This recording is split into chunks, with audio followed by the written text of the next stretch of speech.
Bonjour et bienvenue sur Atlantica TV. Aujourd'hui, nous partons à la découverte des Acabailles, une merveilleuse cave à Lège. On va rencontrer Isabelle. Vous venez avec moi? Bonjour Isabelle. Qu'est-ce qui t'a poussé à ouvrir donc ton entreprise Les Acabailles et à travailler dans le milieu du vin? Est-ce que c'est une passion?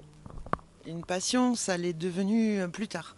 En fait, j'ai récupéré donc mon local et je devais m'associer avec quelqu'un qui est parti en dernière minute et donc j'ai ouvert toute seule. Donc il y a 12 ans. Voilà. D'accord, donc ça fait 12 ans que tu travailles ici.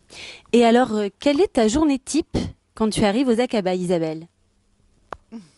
Donc le matin, j'ouvre à 10 heures, donc avec la clientèle du coin ou les préparations des restaurants. En fait, j'ai 20 restaurants que je livre en vin.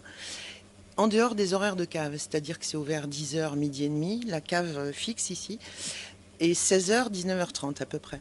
Et entre-temps, donc de 13 heures à 16 heures, je livre les restaurants où on facture, on fait tout ce qu'on a à faire, ou le soir. D'accord, et est-ce que tu peux nous en dire un peu plus sur les restaurants ou les entreprises que tu fournis? Oui, avec plaisir. Donc ce sont mes restaurateurs et amis surtout, hein. Ce n'est pas des clients que je ne connais pas parce que je refuse, hein, en général. On travaille à la confiance depuis 12 ans. Ce sont des gens exceptionnels et que je ne changerai pour rien au monde.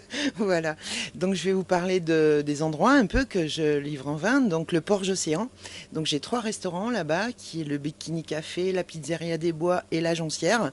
Ce sont des gens exceptionnels. Quand je vais là-bas, d'ailleurs j'essaye de rester la soirée puisque ce sont des gens vraiment j'ai jamais vu ça tellement ils sont gentils. J'ai été très malade l'an dernier, ils ont fait le boulot à ma place, ils sont venus chercher les vins, livrer tout le monde. C'est des gens exceptionnels. Ça c'est donc le Porge Océan. Donc ensuite j'ai des restaurateurs un peu plus dans les terres, donc qui est l'Arc-et-Séon au Canon, le restaurant l'Arc-et-Séon qui a été repris par la fille d'ailleurs.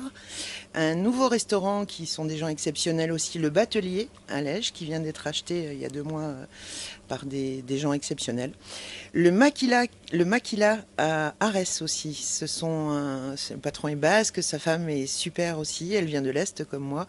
On est passionnés de chevaux tous les deux, donc voilà, on est plus amis qu'autre chose. Ensuite, j'ai mes dégustations de poissons, fruits de mer, etc. sur les petits ports en fait. Donc j'ai chez Pépé à Arès. J'ai l'Estanquet qui leur appartient aussi, mais qui est plus le restaurant pardon, basé sur la viande. Et chez Franck, c'est une nouvelle dégustation qui s'est ouverte il y a 2 mois, donc à Andernos, sur le port, et c'est fabuleux aussi. Voilà. D'accord, et du coup, tant qu'on parle de dégustation, est-ce que toi, ici, aux Acabailles, tu fais des dégustations de vin? Alors oui, chaque personne qui veut avant d'acheter un bib de 5 litres ou 10 litres, je le fais toujours goûter parce que je ne veux pas qu'il... Donc j'ai toujours des bibs ouverts pour qu'ils goûtent. Bon, les bouteilles, je ne peux pas, bien sûr, mais bon, à force, au bout de 12 ans, tout le monde se connaît. Les vacanciers reviennent tous les ans. J'ai vraiment des clients qui viennent de partout et c'est super. Donc ce sont toujours des gens assidus parce qu'avec les questions que je leur pose, on arrive à trouver le vin qui leur convient, hein. C'est ça ma base, c'est trouver le vin qui leur convient. Donc je leur fais goûter 2, 3 opposés en bib par exemple, et après on a déjà l'idée de ce qu'ils aiment. Donc quelque chose de fin, de rond, de souple, fruité, ça dépend. Voilà. D'accord, donc tu fournis aussi des particuliers. Si demain, par exemple, je veux venir acheter du vin dans ta cave, je peux. Tout à fait, avec plaisir.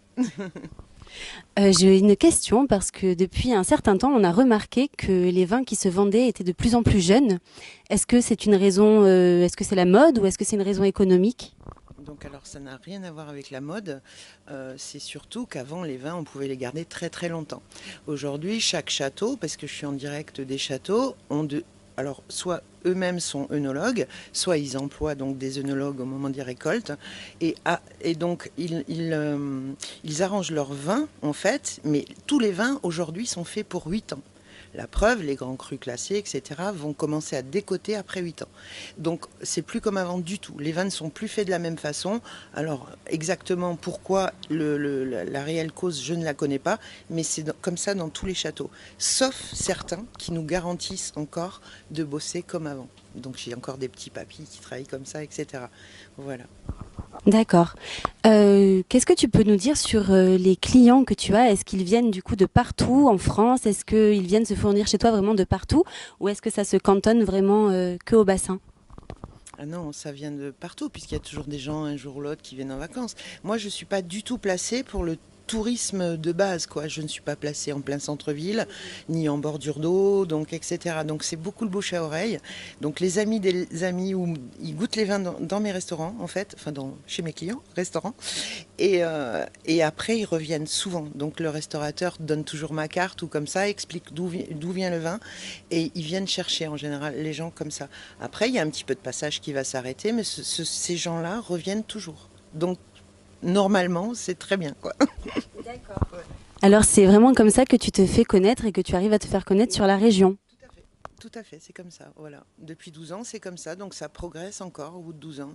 Sauf que là, je suis toute seule, donc j'ai pas les moyens d'employer, puisque l'hiver, c'est quand même beaucoup plus calme.